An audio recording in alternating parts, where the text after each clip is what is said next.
오늘 말씀은 이스라엘 백성들을 향한 하나님의 생각이 어떤 것이었는지, 그리고 또 바벨론을 향한 하나님의 계획과 생각이 어떤 것인지 말씀을 통해서 우리 잠시 나눠보고자 합니다. 먼저 이스라엘 백성을 향한 하나님의 생각은 이스라엘 백성들이 어떤 존재인지를 먼저 살펴보므로 우리가 할 수 있을 것 같아요. 우리 34절 말씀에 보면 34절 그들의 구원자는 강하니 이렇게 말씀합니다. 그들의 구원자는 뭐냐면 구속자를 말해요. 이스라엘 백성들을 하나님께서 값을 지불하고 사오신 하나님의 소유, 이걸 구속이라고 하거든요. 이스라엘 백성들 출애굽할 때 설주와 임방의 피를 바르고, 무슨 말입니까? 어린 양의 희생이 있었던 것이죠. 피값을 치르고, 피값을 치렀다는 말은 죽음값을 치렀다는 말이에요. 죄의 삭은 사망인데 그 죽음값을 어린 양이신 그리스도가 치르고 피값으로 저와 여러분들을 하나님의 소유된 백성으로 삼아주신, 이것을 구속이라고, 우리들은 따라서 구속받은 하나님의 자녀들입니다. 구속받은 하나님의 자녀들에게 임하는 것은요, 우리 34절을 다시 한번 같이 읽어볼게요. 시작. 그들의 구원자는 강하니 그의 이름은 만군의 여호와라. 반드시 그들 때문에 싸우시리니 그 땅에 평안함을 주고 바벨론 주민은 불안하게 하리라.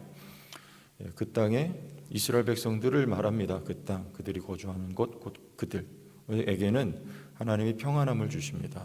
하나님의 소유이기 때문에, 하나님 구속받은 백성들이기 때문에 하나님 평안함, 이 말은 안식이란 뜻이에요. 본문에서는 쉼, 안식. 하나님이 자기 백성을 향한 하나님의 생각은 안식과 쉼을 주시는 것이죠. 왜 포로로 끌려가게 하셨는가에 관한 문제 우리가 다 아는 거잖아요.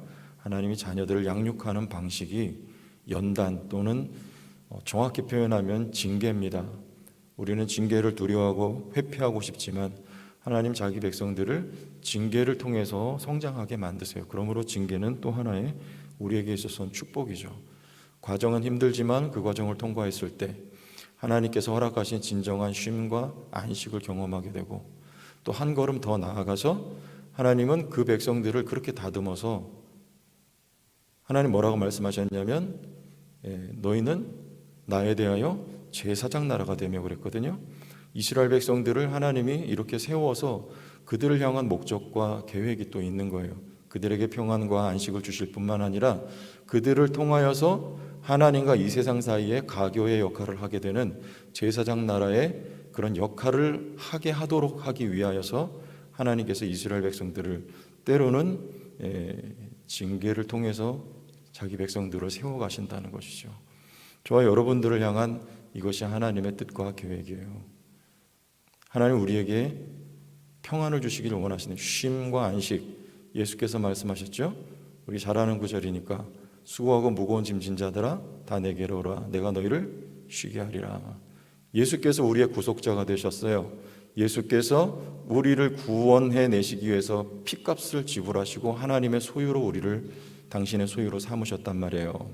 그래서 우리가 얻고 누릴 수 있는 것은 뭐냐면, 여기 대조되는 개념이죠. 불안이 아니고요, 평안과 안식과 쉼입니다. 예수 안에 평안과 안식을 누리는 우리의 삶, 나아가서 저와 여러분들로 하여금 뭔가 하나님의 뜻과 사명이 있기 때문에 그것을 감당하게 하고자 하나님께서 우리를 위해서 일하고 계신, 오늘 본문의 표현대로 말하면 뭐예요?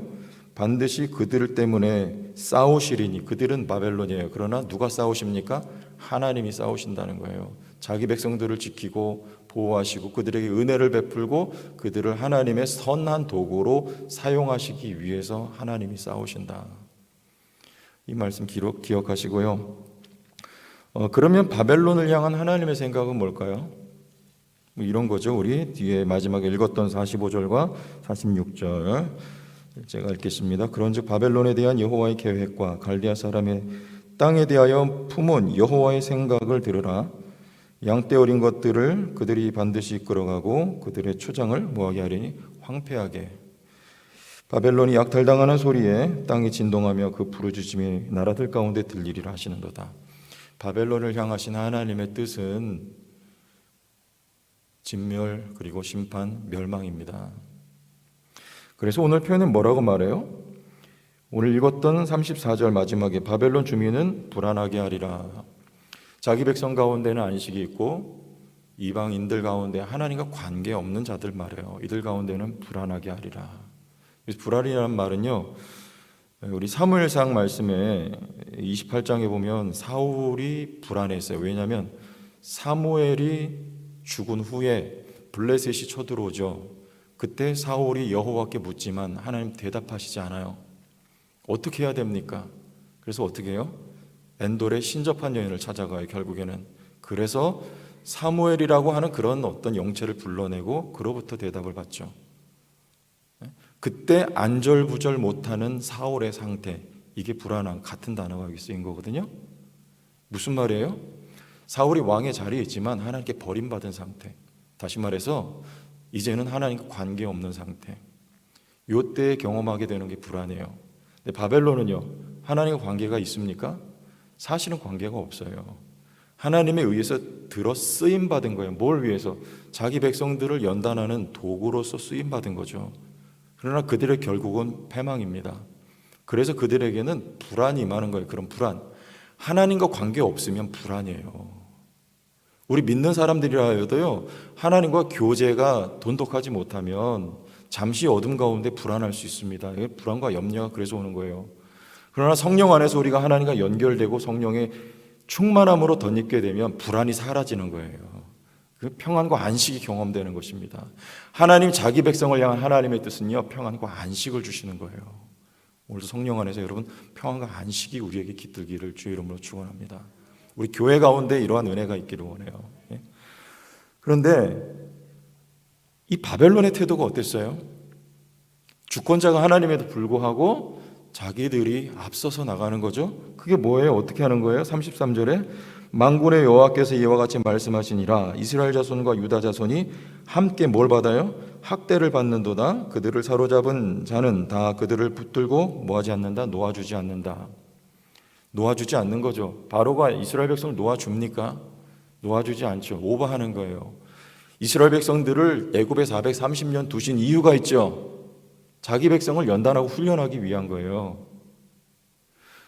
그것을 위해서 하나님이 바로와 애굽을 사용하셨던 것뿐입니다. 그런데 학대하고 놓아주지 않죠. 교만하여지는 것이죠. 여기 바벨론도 마찬가지예요.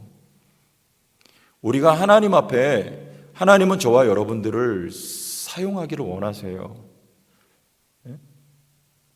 지금 바벨론이 하나님께 버림받은 백성임에도 불구하고 그들이 잠시 강해졌던 이유가 있죠.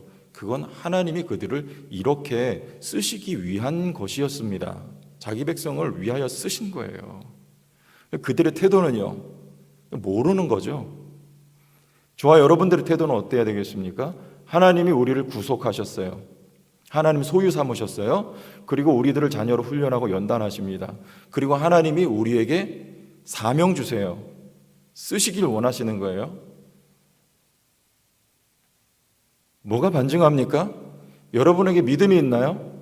남들보다 더 나은 믿음이 있고 어느 누구보다 나에게 성령의 충만함이 있다면 그건 하나님이 나를 쓰신다는 것입니다. 왜 믿음 주시고 왜 성령의 충만함을 주십니까? 바울을 하나님이 왜 구원하셨어요? 그를 이방인 사도로 쓰시기 위하여 바울을 구원하시고 그에게 성령의 충만함을 부어주셨던 것이죠. 하나님의 선한 도구로 잠시 쓰시기 위한 거예요. 그럼 우리의 태도는요, 누가 쓰시는 것입니까? 하나님이 쓰시는 거잖아요. 그럼 우리는 뭐예요? 다시 되돌아가야 될 자리는요, 나는 아무것도 아닙니다. 내가 한 게 아닙니다라는 거예요.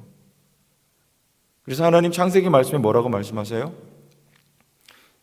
아담이 타락한 이후에 너는 흙에서 왔으니 흙으로 돌아갈지니라 그래요. 하나님이 아담과 하와를 세우시고 그들을 창조하시고 그들을 에덴에 세우신 것은요, 하나님의 대리 통치자라고 하는 하나님이 창조하신 만물에 하나님의 영광을 드러내는 일을 돕도록 쓰임받도록 위하여 그들을 대리 통치자로 삼으신 거죠. 하나님이. 그런데 그들이 어떻게 됩니까? 하나님처럼 되려고 하잖아요. 그때 내려진 저주가 뭐냐면 너는 흙에서 왔으니 흙으로 돌아가라는 거예요. 너가 어디서 왔니? 네 원래 자리가 어디니? 흙이야. 흙이란 말은 먼지잖아요. 아파르. 티끌입니다. 아무것도 아닌 거예요. 저와 여러분들은요, 사실은 먼지 인생이 아무것도 아니에요. 그런데 하나님이 저와 여러분들을 예수의 피값으로 구속하시고 저와 여러분들을 오늘도 하나님이 붙들어 인도하고 계시고 하나님께서 저와 여러분들을 사용하신단 말이죠. 그러나 우리의 원래 출신, 원래 자리를 항상 기억해야 되고 그 자리에 있어야 머물러야 되는 것, 이것이 겸손입니다. 하나님을 인정하는 거예요. 하나님, 나는 아무것도 아닙니다. 나는 흙입니다. 하나님이 다 하셨습니다. 하나님 영광 받으소서. 이 설교 말씀을 묵상하면서도 그래요. 어쩔 때는요, 도무지 본문을 붙들고 무슨 말을 해야 될지 모를 때가 있어요. 그때 주님 앞에 고백해요. 하나님, 저는 아무것도 아닙니다. 주님 사용해 주세요. 성도들을 먹이는 일에 저를 사용해 주세요. 그러면 하나님이 말씀도 주시고 하나님이 하시는 거예요. 저는 아무것도 아니더라고요. 할 수가 없는 거예요. 주님이 붙들어 주시고 주님께서 성령 안에서 저를 사용하셔야 주의 일을 저를 통하여 감당되게 하시는 거더라고요.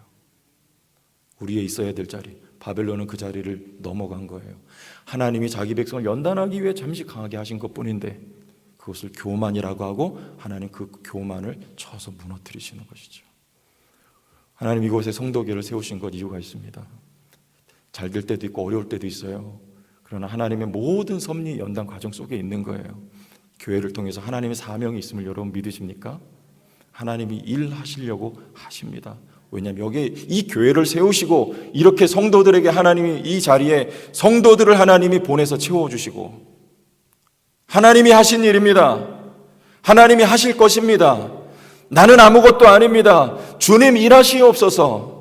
이 자리에 우리 교회가 이렇게 머물러 있고 주님만을 의지하는 그런 교회가 되길 바라고 겸손한 자리에 오늘도 머물러 있을 수 있는 성도들이 다 되시길 주의 이름으로 축원합니다. 하나님 아버지 은혜와 사랑을 감사합니다.